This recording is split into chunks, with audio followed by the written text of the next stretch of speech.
Sindh police की जानिब से सुबुकदोश होने वाले डीजी रेंजर्स सिंध और नए तैनात होने वाले डीजी रेंजर्स सिंध के एजाज में अलविदाई व इस्तकबालिया तकरीब का इनेकाद किया गया। सेंट्रल पुलिस ऑफिस कराची में मुनक्किदा तकरीब में आईजी सिंध गुलाम नबी मेमन, ओहदे से सुबुकदोश होने वाले DG rangers Sindh major general Azhar Waqas, तकर्रुरी पाने वाले डीजी रेंजर्स सिंध मोहम्मद शमरेज, आला पुलिस व रेंजर्स अफसरान शरीक थे। इनकी सीपीओ आमद पर पुरतपाक इस्तकबाल किया गया। तकरीब का आगाज तिलावत कलाम पाक से किया गया। ओहदे से सुबुकदोश व महकमाना तरक्की पाने वाले DG ranger Sindh major general Azhar Waqas को आईजी सिंध गुलाम नबी मेमन की जानिब से इनकी खिदमात के एजाज में शील्ड पेश की गई। आईजी सिंध ने सूबे में डीजी रेंजर्स की तकर्रुरी पाने वाले मेजर जनरल मोहम्मद शमरेज का खुश आमदीदम इस्तकबाल करते हुए अपनी और सिंध पुलिस की जानिब से मुबारकबाद पेश की। आईजी सिंध ने कहा, तकरीब में शरीक lieutenant general Azhar Waqas, DG rangers का चार्ज संभालने वाले major general Mohammad Shamrez, additional IGs, DIGs और दीगर अफसरान का मशकूर और ममनून हूँ। मुझे कवी उम्मीद है कि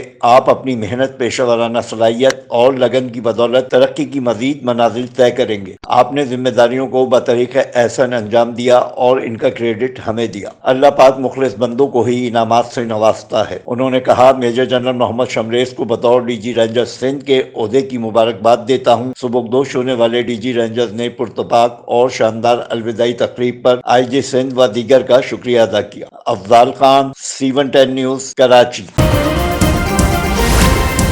C110 न्यूज, खबर की असल खबर।